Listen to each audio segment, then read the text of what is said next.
बाजा में समझ में नहीं आता।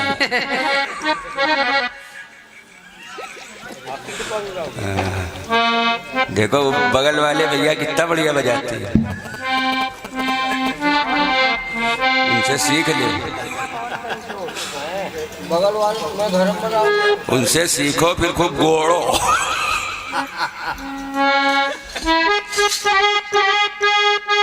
एक छोटा सा गीत और बड़ा सरल, ससुरा जी बड़ा सरल जवाब निकलेगा, क्योंकि अब मैं समझती हूँ कि प्रयास यही करना चाहिए कि कोई फंसने फंसाने वाले गीत ना हो।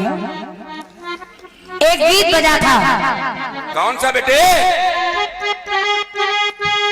कि रामा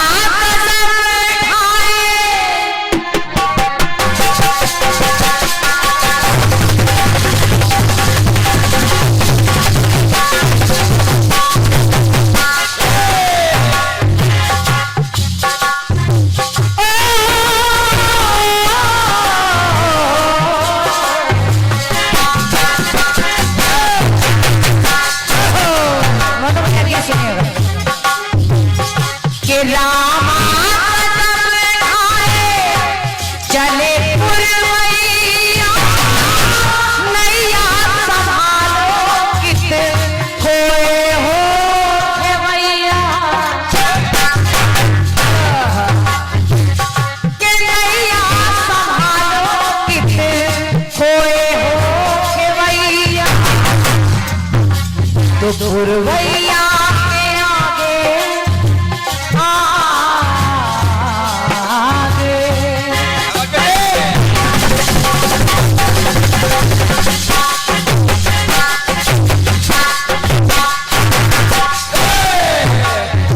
पुरवैया के आगे चले ना कोई जोर।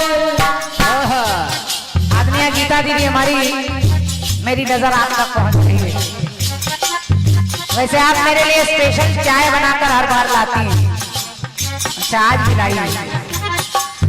पुरवैया के आगे चले ना कोई जोर,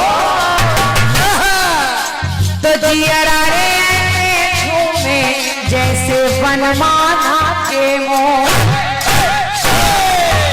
तो सावन का महीना पवन करे शोर, जियरा रे झूमे जैसे वनमाला के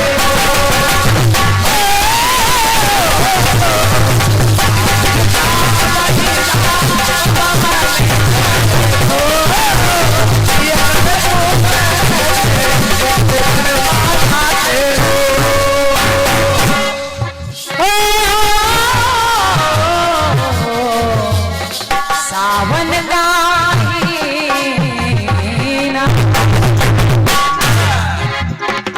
गीत सुनिए, गीत में कुछ नहीं है ससुराज कमल जी, केवल कवि की एक कल्पना है, और कल्पना जो है वो सत्य है, सत्य है।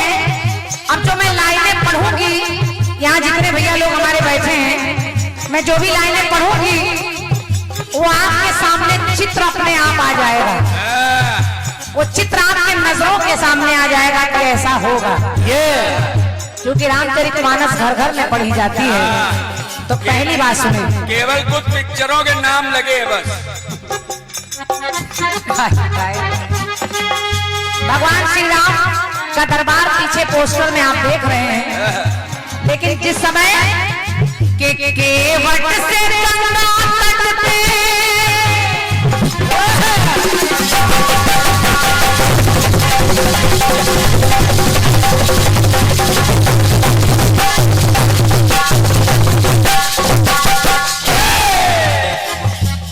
आदमी हमारे सम्मानित चचा राम सजीवन पाल जी उधर लिख रहे हैं, अब बहुत दिनों बाद आपसे मुलाकात हो रही है। उम्मीद करती हूँ जवाब बहुत कम लोगों से मिलता है, और जवाब देने वाले लोगों में एक आप भी हैं, तो जवाब बड़ा अच्छा है। भगवान श्री राम ने जिस समय केवट के घाट पर पहुंचे, तो केवट से गंगा तट पे पांव धुलवाया,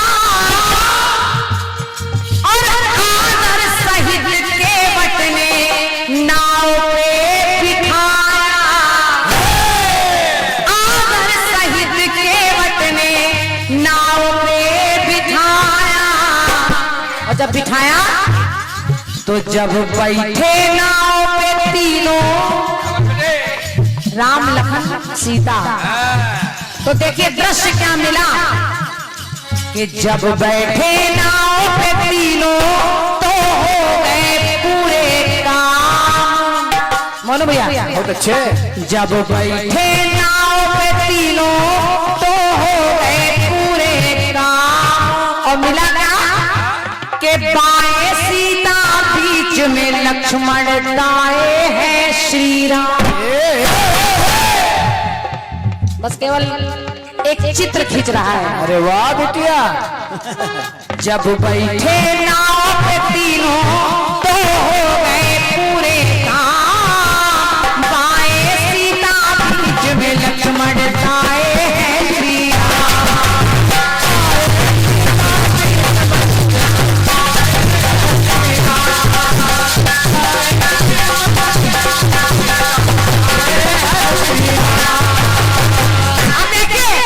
देखिए पहले केवट के नाव पर बाएं सीता है, बीच में लक्ष्मण है और दाएं तरफ श्री राम। अब जरा दूसरा चित्र देखिए कि अवध में सजाया गया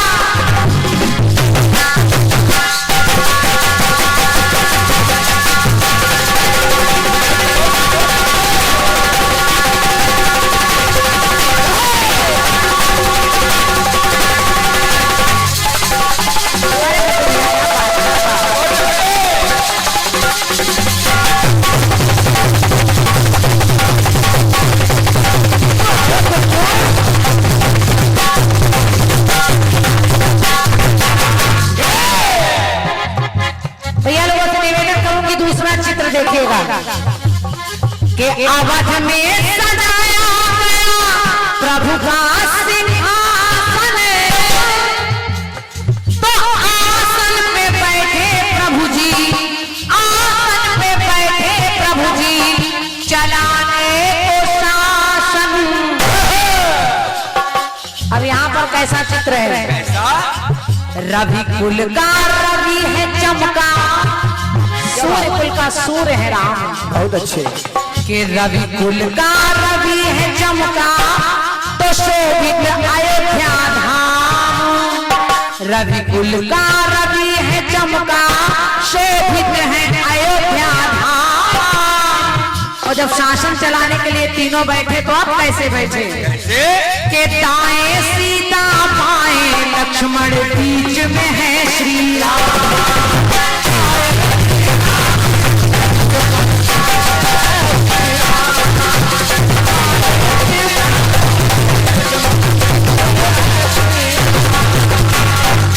केवट के नाव पर बाएं सीता, बीच में लक्ष्मण दाएं हैं श्री राम।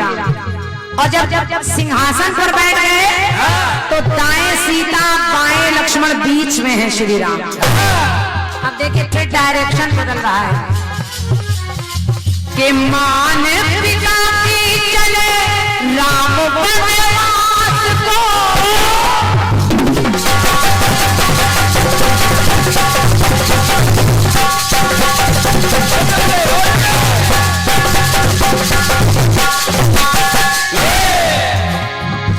मान पिता की आज्ञा चले वनवास को, तो सुर नर मुनि तो सभी चाहे मधुमास को। अब जब पिता की आज्ञा के गई के वचन मानकर चले तो चले जा रहे तीनों, वही तीनों, वाह, चले जा रहे तीनों, चले जा रहे वन को थी लीला ललित ललाम। कि चले जा रहे वन को थी लीला ललित ललाम। और अब जब वन को जा रहे हैं तो बीच में सीता, पीछे लक्ष्मण, आगे है श्री राम।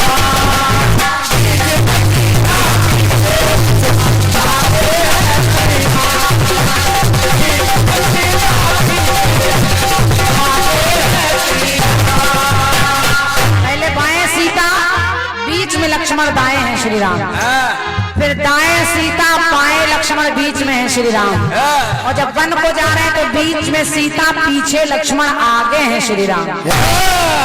अंतिम पंक्ति सुनिएगा और देखिए आप कहां कैसे।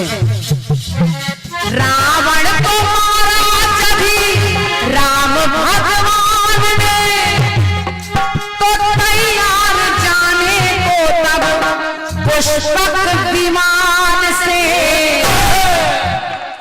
पुष्पक विमान से जा रहे हैं। रावण को मारने के बाद भगवान के पुष्पक विमान आया और उस पर बैठे, तीनों बैठ रहे हैं, वही तीनों लक्ष्मण, सीता और राम। तो तैयार जाने को तब पुष्पक विमान से, तो अनिल अलौकिक अनुपम। इस गीत को हमारे बड़े भैया आदरणीय श्री अनिल शुक्ला जी ने लिखा है, तो मेरी पंक्ति कह रहे हैं। अनिल अलौकिक अनुपम आराध्य मिले अभिराम, के अनिल अलौकिक अनुपम आराध्य मिले अभिराम। और जब वापस मार कर रावण को गए, पुष्पक विमान में बैठे तो कैसे हैं? आगे सीता, बीच में लक्ष्मण, पीछे है श्री राम।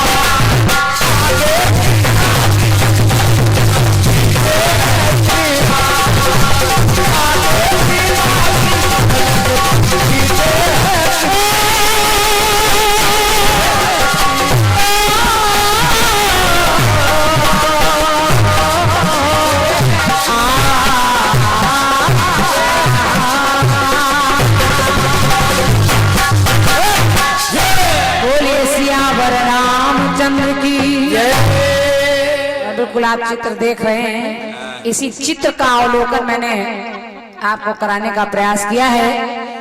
एक छोटा सा कट प्लीज। क्या बात बोली?